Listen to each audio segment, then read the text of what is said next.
Assalamu alaikum. This is me Sameet Beg. Today I am here with lecture number 24 and we will discuss some examples of probability in this lecture. So we start our lecture. Our first example is show that in a single throw of 2 dice the probability of throwing more than 7 is equal to that of throwing less than 7 and hence the probability of throwing exactly 7. State clearly what assumptions you are making. ठीक है, यहाँ पर उसने हमारे पास हमें show करना है यहाँ पर कि प्रोबेबिलिटी ऑफ जो मोर देन 7 है और जो लेस देन 7 है वो हमारे पास इक्वल है और प्रोबेबिलिटी ऑफ एग्जैक्टली 7 भी हमने फाइंड करनी है और हमने state clearly what assumptions you are making और हमने इस क्वेश्चन के अंदर जो हम assumptions यूज़ करेंगे हमने उसको भी यहाँ पर जो है स्टेट हमने मेंशन करना है यहाँ पर। तो हम इसका सोल्यूशन देखते हैं। हम लोगों के पास क्योंकि हम 2 डाइस जो हैं वो थ्रो कर रहे हैं तो सिंगल जो डाइस होता है उसके हमारे पास आउटकम्स होते हैं 6। ठीक है, जब हमारे पास 2 डाइस हो जाएंगे तो इसका मतलब है हमारे पास आउटकम्स जो हैं वो 36 हो जाएंगे। ठीक है, 6 मल्टीप्लाई बाय 6 तो हमारे पास 36 आउटकम्स हो जाएंगे। तो जब हमारे पास 2 डाइस थ्रो होंगे तो हमारे पास जो सैम्पल स्पेस है वो 36 बनेगी। तो अब हम यहाँ पर एक इवेंट लेते हैं, let A denotes the probability of throwing more than 7। ठीक है, हमने ए को लेट कर लिया कि वो क्या डिनोट कर रहा है, probability of throwing more than 7। ठीक है, तो अब हम देख लेते हैं कि प्रोबेबिलिटी जो है मोर देन 7 वो किस किस पॉइंट्स पर आ रही है हमारे पास। तो हम उन पॉइंट्स को एक सेट में लिखेंगे। यहाँ पर हम लोग ए का जो फर्स्ट आउटकम है हमारे पास वो हमारे पास है 2 6। ठीक है, जब हम 2 को 6 से हम ऐड करते हैं तो ये हमारे पास मोर देन 7 बन रहा है। ठीक है, इसी तरह जब हम 3 को 5 से ऐड करते हैं तो हमारे पास 8 बन रहा है जो भी मोर देन 7 है और 4 को 4 से ऐड करें तो भी हमारे पास 8 आ रहा है। इसी तरह हम 6 और 6 को ऐड करें तो भी हमारे पास जो है वो 12 आता है जो कि 7 से मोर है। ठीक है, 7 से ज़्यादा है। तो इसका मतलब है कि हमारे पास जो ए के जो सैम्पल जो हमारे इवेंट के जो आउटकम्स हैं हमारे पास 15 जो हैं वो पॉसिबल नंबर्स हैं। एन ऑफ ए जो है वो हमारे पास 15 आ जाएगा। ठीक है, टोटल जो हमारे पास पॉसिबल आउटकम्स हैं। तो अब हम लोग प्रोबेबिलिटी ऑफ ए जो है वो फाइंड करेंगे, वो हमारे पास क्या होगी, n of A divided by n of S. ठीक है, एन ऑफ ए हमारे पास जो है नंबर ऑफ जो हमारे पास ए के सेट में है वो हमारे पास है 15 पॉसिबल आउटकम्स और सैम्पल स्पेस जो है वो हमारे पास है 36 की। तो 15 डिवाइडेड बाय 36 तो हमारे पास ये सिंप्लीफाई होके आ जाएगा 5 डिवाइडेड बाय 12। ठीक है, ये हमारे पास आ गई probability of throwing more than 7 क्योंकि हमारे पास जो इवेंट ए है हमने जो ए डिनोट कर रहा है probability of throwing more than 7। ठीक है, और वो हमारे पास कैलकुलेट होकर आ गई 5/12।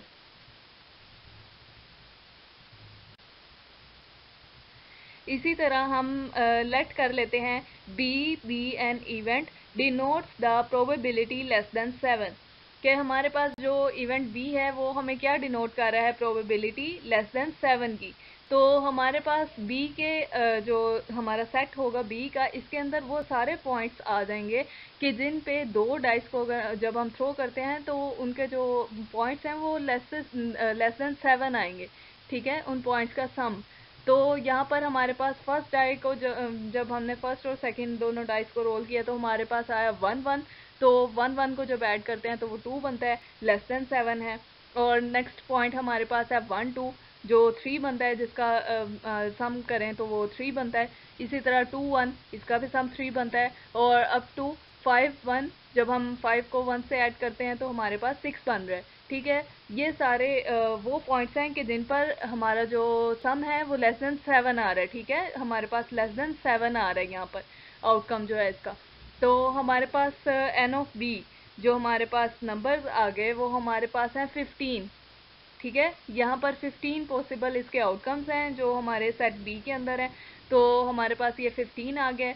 और इसी तरह हमने जैसे प्रोबेबिलिटी ऑफ ए फाइंड की है मोर देन 7 की, इसी तरह हम प्रोबेबिलिटी फाइंड करेंगे लेस देन 7 के लिए। तो probability of B equals to 15 divided by 36। ठीक है, 36 तो हमारे पास सैम्पल स्पेस है, और जो 15 है ये हमारे पास बी के जो आउटकम्स हैं पॉसिबल वो आ गए 15। तो इसको जब 15 डिवाइडेड बाय 36 इसको सिंप्लीफाई हम लोगों ने किया, तो ये हमारे पास आ जाएगा 5 divided by 12। Hence the probability of throwing more than 7 is equal to that of throwing less than 7। ठीक है, जैसा कि उसने क्वेश्चन में हमें कहा हुआ था कि हमारी जो प्रोबेबिलिटी है ना मोर देन 7 की, वो इक्वल होगी लेस देन 7 की। तो ये हमें क्वेश्चन के थ्रू भी हमें शो हो गया कि ये हमारी इक्वल है। और अब हमने फाइंड करनी है प्रोबेबिलिटी एग्जैक्टली 7 की। ठीक है, तो हम एक और जो है ले लेते हैं इवेंट, लेट सी, हम सी को लेट कर लेते हैं, denotes that probability of exactly 7। ठीक है, तो यहाँ पर भी हमारे पास सिमिलरली हम लोग वो वाले पॉइंट्स यहाँ पर सी के सेट में हमारे पास आएंगे कि जिन पर हमारे पास जो सम है वो हमारे पास 2 पॉइंट्स का वो एग्जैक्टली 7 आ रहा है। ठीक है, तो यहाँ पर जो एन ऑफ सी है वो हमारे पास आ जाएगा 6। और 6 किस तरह आएगा कि ये आप सेट में देखें कि 6 और 1 को ऐड किया तो हमारे पास 7 आया। जब हमने 2 5 को ऐड किया तो हमारे पास आया 7। और जब 1 6 को भी हमने ऐड किया तो हमारे पास आया 7, एग्जैक्टली 7। ठीक है, तो ये 6 पॉइंट्स हैं जहाँ पर हमारे पास जो सम है 2 पॉइंट्स का वो 7 के इक्वल आ रहा है। तो हमारे पास इसी तरह प्रोबेबिलिटी ऑफ सी आ गई हमारे पास 6 डिवाइडेड बाय 36। तो ये सिंप्लीफाई होके हमारे पास आ गया 1 डिवाइडेड बाय 6। ठीक है, इस तरह हमारे पास प्रोबेबिलिटी ऑफ एग्जैक्टली 7 भी कैलकुलेट होकर आ गई है, और ये हमारे पास आई है 1/6। नेक्स्ट उसने हमसे एजम्पशन के बारे में पूछा था। ठीक है, कि इस क्वेश्चन में हम कौन सी एजम्पशन लगाएंगे। As we know that sum of probability is equal to 1। ठीक है, ये हमने प्रोबेबिलिटी के एजम्पशंस में पढ़ा है कि हमारे पास जो सम ऑफ प्रोबेबिलिटीज है वो इक्वल टू 1 होता है। तो हम जब हमारे पास ये 3 प्रोबेबिलिटीज हैं, ठीक है, 3 इवेंट्स की, एक है लेस देन 7 और एक है मोर देन 7 और एक एग्जैक्टली 7। ठीक है, हम इन तीनों की प्रोबेबिलिटीज को ऐड करते हैं और इसका देखते हैं कि सम हमारे पास क्या आता है। तो यहाँ पर हमने 5/12 जो है वो प्रोबेबिलिटी ऑफ ए है, और प्रोबेबिलिटी ऑफ बी जो है वो लेस देन 7 थी, वो भी हमारे पास जो है 5 डिवाइडेड बाय 12 आई है। और जो हमारे पास एग्जैक्टली 7 की प्रोबेबिलिटी थी वो हमारे पास थी 1/6। तो जब हमने इन तीनों इवेंट्स की प्रोबेबिलिटीज का सम किया तो ये हमारे पास कैलकुलेट होकर आ गया 1 के इक्वल। ठीक है, इस तरह ये हमारी एग्जांपल जो है वो यहाँ तक सॉल्व हो जाती है। अब हमारे पास एग्जाम्पल नंबर 2 है। एग्जाम्पल नंबर 2 में हमें क्या कहा गया है, compare the probabilities of at least 1/6 in 4 tosses of a fair die with the probability of at least 1/6 in 24 tosses of 2 fair dice। हमने प्रोबेबिलिटीज को कंपेयर करना है, किस किस की प्रोबेबिलिटी को हमने कंपेयर करना है, at least 1/6 in 4 tosses of a fair die. ठीक है, कि हमारे पास जो है एटलीस्ट 1/6 आ रहा है कितनी टॉसेस में, 4 tosses of a fair die. तो हमने इसकी प्रोबेबिलिटी को किसके साथ कंपेयर करना है, हमने ये कंपेयर करना है इसकी प्रोबेबिलिटी को 24 टॉसेस ऑफ 2 डाइस के। हमने 2 डाइस जो हैं उनको 24 टाइम्स जो है वो टॉस किया, तो हमारे पास 666 एटलीस्ट 666 आ रहा है। ठीक है, हमने इन दोनों प्रोबेबिलिटीज को कंपेयर करना है। तो इसका सोल्यूशन हम लोग देख लेते हैं। If n equals to 4 then p probability को शो कर रहा है ना, एटलीस्ट 1/6 कम्स अप। ठीक है, कि एटलीस्ट 1/6 कम्स अप, इसका मतलब है कि 6 आउटकम्स में से हमने एक आउटकम को सिलेक्ट किया, मतलब कि 1/6 में से हमने एक आउटकम को सिलेक्ट कर लिया। तो probability of x greater than equals to 1। ठीक है, एटलीस्ट को हम लोग इस सिंबल से शो करते हैं ग्रेटर देन इक्वल्स टू 1। तो इसकी हमने प्रोबेबिलिटी फाइंड करनी है। तो इसकी हम प्रोबेबिलिटी को फाइंड करते हैं कि हमारे पास हमने बाइनोमियल डिस्ट्रीब्यूशन का आप लोगों ने पिछले लेक्चर्स में पढ़ा था कि बाइनोमियल डिस्ट्रीब्यूशन में हम लोग कॉम्बिनेशन यूज़ करते हैं। तो यहाँ पर भी इस क्वेश्चन में भी हम लोग बाइनोमियल प्रोबेबिलिटी डिस्ट्रीब्यूशन जो है उसको हम यूज़ करते हैं। तो बाइनोमियल डिस्ट्रीब्यूशन के लिए हमें एक तो चाहिए होता है P, और सेकंड जो हमें चाहिए होता है फार्मूला में पुट करने के लिए, वो हमारे पास होता है Q। तो इस क्वेश्चन के अंदर हमारे पास P जो है वो 1/6 है। ठीक है, कि हमने 6 आउटकम्स में से एक आउटकम को सिलेक्ट किया और टोटल हमारे पास 6 आउटकम्स थे, जो कि एक डाई को जब हम थ्रो करते हैं तो हमारे पास 6 पॉसिबल आउटकम्स होते हैं। ठीक है, इसलिए हमारे पास जो P है वो हमारे पास है 1/6, और जो Q है वो होता है हमारे पास 1 - P। तो 1 - 1/6 जो इक्वल होता है हमारे पास 5/6 के, तो Q हमारे पास है 5/6। ठीक है, अब हमने बाइनोमियल डिस्ट्रीब्यूशन का फार्मूला यूज़ करना है यहाँ पर, n कॉम्बिनेशन x, q की पावर n - x, p की पावर x। ठीक है, तो यहाँ पर जो हमने probability of x greater than equals to 1 find out करनी है, ये हमारे पास किसके इक्वल होती है, 1 minus probability x equals to 0। ठीक है, ये हम पहले भी डिस्कस कर चुके हैं कि एटलीस्ट के अंदर हम लोग जो है 1 minus probability of x equals to 0 के वहाँ पर 0 है हमारे पास x। ठीक है, तो 1 माइनस हमारे पास x की जो वैल्यू है वो यहाँ पर 0 है, और n हमारे पास है 4, तो 4 और 0। ठीक है, इन दोनों की वैल्यूज़ को हम n और x की जगह पर हम 4 और 0 को पुट करके यहाँ पर हमारे पास आंसर आ जाएगा। सिंप्लीफाई होके इसका आंसर हमारे पास 0.518 के इक्वल आ जाएगा। ठीक है, कि हमारे पास प्रोबेबिलिटी एटलीस्ट 1/6 कम्स अप की जो हमारे पास प्रोबेबिलिटी है वो 0.518 के इक्वल आ गई हमारे पास। अब हम now if n equals to 24, ठीक है, उसने कहा कि जब हम 2 डाइस को 24 टाइम्स जो रोल करते हैं तो उसकी प्रोबेबिलिटी हमारे पास let p be the probability of 6 comes up. ठीक है, जब हमारे पास 6 जब हम 2 डाइस को थ्रो करते हैं तो उसके हमारे पास पॉसिबल आउटकम्स होते हैं 36। ठीक है, उसके टोटल जो हमारे सैम्पल पॉइंट्स होते हैं वो हमारे पास हैं 36, और हमारे पास 6 जो है वो क्योंकि एक आउटकम होता है, तो P हमारे पास कैलकुलेट होकर आ जाएगा 1/36, तो Q हमारे पास होगा 1/P। तो इसको हम लोग 1 - 1 डिवाइडेड बाय 36, तो Q को हमने कैलकुलेट किया तो ये हमारे पास आ गया 35/36। और इसको भी हमने सिमिलरली जैसे हमने पीछे किया है अभी, जब हमारे पास 1/6 था, ठीक है, यहाँ पर भी हमने at least 1/6 comes up, 1/6 comes up, तो यहाँ पर भी हमने 1 minus probability x equals to 0 करनी है, और यहाँ पर हमारे पास n क्योंकि 24 है और x 0 है, तो n और x की हमने बाइनोमियल डिस्ट्रीब्यूशन के अंदर फार्मूला के अंदर वैल्यूज पुट करके जो हमारे पास सिंप्लीफाई होकर आंसर आ गया वो हमारे पास है 0.491।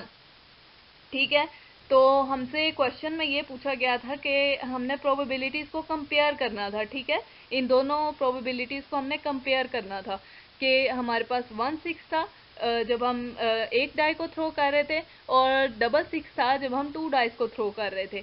ठीक है, तो हमारे पास यहाँ क्या शो हो रहा है, which show that there is a slight difference between these 2 probabilities. ठीक है, जब हम इन दोनों को कंपेयर कर रहे हैं तो इनमें स्लाइट डिफरेंस है। ठीक है, इनके आंसर्स के अंदर, तो यही हमसे पूछा गया था क्वेश्चन के अंदर कि कंपेयर करना है हमने, तो यहाँ पर स्लाइट डिफरेंस आ गया इन दोनों की प्रोबेबिलिटीज़ के अंदर। ठीक है, ये हमारा सोल्यूशन है। अब हमारे पास एग्जाम्पल नंबर 3 है। यहाँ पर हमसे क्या पूछा जा रहा है, 3 distinct integers are chosen at random from first 20 positive integers. हमने 3 इंटीजर्स जो हैं वो सिलेक्ट करने हैं एट रैंडम, रैंडमली सिलेक्ट करने हैं फ्रॉम फर्स्ट 20 पॉजिटिव इंटीजर्स, पहले 20 पॉजिटिव इंटीजर्स में से। तो हमने कंप्यूट द प्रोबेबिलिटी दैट, हमने प्रोबेबिलिटी किसकी फाइंड करनी है, देयर सम इज इवन, के जो 3 हमारे पास इंटीजर्स हैं उनका जो सम है वो इवन है। और सेकंड पार्ट हमारे पास क्या है, देयर प्रोडक्ट इज इवन। ठीक है, कि उनका प्रोडक्ट इवन है।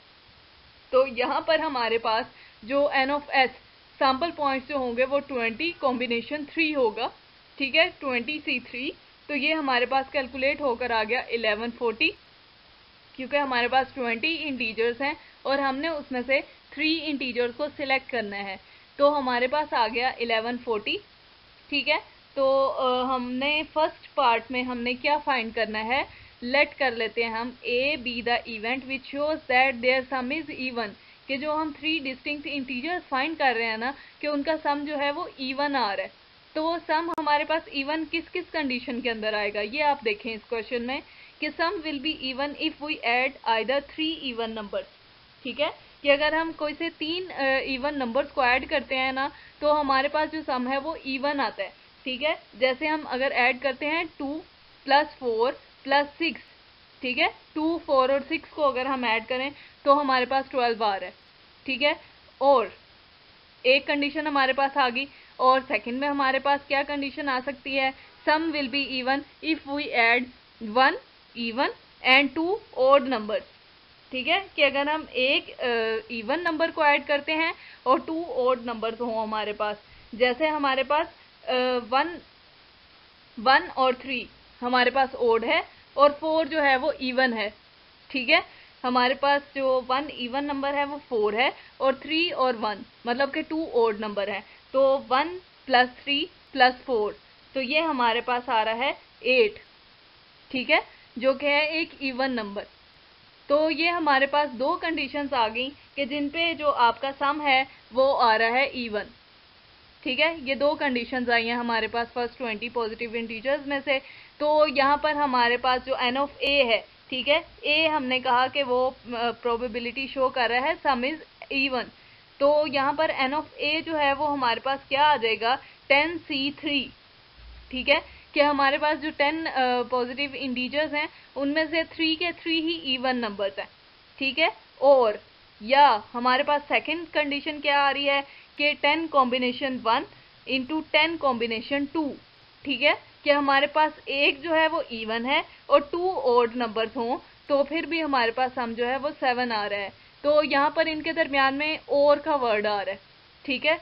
प्रोबेबिलिटी में हमारे पास और का मतलब होता है कि हमने इन दोनों को ऐड करना है, ठीक है। तो हम इसको, जब हमने इसको ऐड किया 10 कॉम्बिनेशन 3 + 10 कॉम्बिनेशन 1 इंटू 10 कॉम्बिनेशन 2, तो ये हमारे पास सिंप्लीफाई होकर आ गया n ऑफ a जो है वो 570 आ गया हमारे पास। तो हमने प्रोबेबिलिटी ऑफ a फाइंड करना है, तो a जो है वो सम इज इवन को शो कर रहा है, तो 570 डिवाइडेड बाय 1140, तो ये हमारे पास कैलकुलेट होकर आ गया सिंप्लीफाई होके 1/2, ठीक है, कि प्रोबेबिलिटी हमारे पास जो सम ऑफ 3 डिस्टिंक्ट इंटीजर्स जो है वो इवन है, वो हमारे पास आ गया 1/2। अब जो इसका सेकंड पार्ट था एग्जाम्पल का, उसके अंदर उसने हमसे पूछा हुआ था let B be the event denotes that their product is even, ठीक है। इसके सेकंड पार्ट के अंदर उसने हमसे पूछा हुआ है कि प्रोडक्ट इज इवन। हमने ये देखना है कि इवन जो है इनका प्रोडक्ट इवन किस किस नंबर पर आता है, ठीक है। तो product will be even if we multiply either 3 even numbers, अगर हम कोई से 3 इवन नंबर्स को ऐड मल्टीप्लाई करते हैं, ठीक है, मल्टीप्लाई करते हैं, तो इनको मल्टीप्लाई करने से हमारे पास इवन नंबर आता है। 3 इवन नंबर्स आप देख लें कि 3 इवन नंबर्स हमारे पास, अगर आप 2 × 4 × 6, ठीक है, अगर आप इन तीनों को मल्टीप्लाई करते हैं तो हमारे पास फाइंड होकर आ जाता है 48, ठीक है। एक कंडीशन हमारे पास आ गई, और या हमारे पास क्या कंडीशन है सेकंड, कि it will be even if 2 even and 1 odd, अगर हमारे पास 2 इवन नंबर्स हो और एक ऑड नंबर हो, हम उसको मल्टीप्लाई करें तो भी हमारे पास जो इसका प्रोडक्ट है वो इवन नंबर आता है, ठीक है। जैसे आप देख लें कि 1 × 4 × 6, 1, 4, 6 को अगर हम मल्टीप्लाई करते हैं तो ये हमारे पास फाइंड होकर आता है 24, ठीक है। तो इसके अंदर हमारे पास एक जो है वो ऑड नंबर है और 2 जो है वो इवन नंबर है, ठीक है। तो भी हमारे पास इसका जो प्रोडक्ट है वो इवन नंबर आता है। ठीक है, ये सेकंड कंडीशन होगी। और थर्ड जो हमारे पास लास्ट कंडीशन इसकी बन रही है वो क्या है, और या it will be even if 1 even and 2 odd. अगर हम एक हमारे पास इवन नंबर है और 2 ऑड नंबर हैं, उनको मल्टीप्लाई करें तो भी उनका प्रोडक्ट जो है वो इवन नंबर आता है। जैसे अगर आप 1, 3, 4 को मल्टीप्लाई करें तो ये हमारे पास फाइंड होकर आता है 12 इवन नंबर है। ठीक है, तो 3 और 1 जो है वो आपके पास ऑड नंबर है, और 4 जो है वो इवन नंबर है। ठीक है, ये 3 कंडीशंस आपके पास हो गई फाइंड होके कि जो जिन पे आपका जो प्रोडक्ट है वो इवन आ रहा है। ठीक है, तो अब हम लोग एन ऑफ बी फाइंड करेंगे। तो एन ऑफ बी फाइंड करने के लिए जैसे हमने 10 कॉम्बिनेशन 3, जैसे हमारी यहाँ पर फर्स्ट कंडीशन है कि 3 इवन नंबर। ठीक है, तो 10C3 आ जाएगा आपके पास, और या हम आपके पास होगा 10C2 मल्टीप्लाई बाय 10C1, कि आपके पास 2 इवन नंबर हैं और एक ओड नंबर है। ठीक है, या अब थर्ड कंडीशन आपके पास क्या आई है कि 10 कॉम्बिनेशन 1 मल्टीप्लाई बाय 10 कॉम्बिनेशन 2, कि आपके पास एक इवन हो और 2 ओड हो।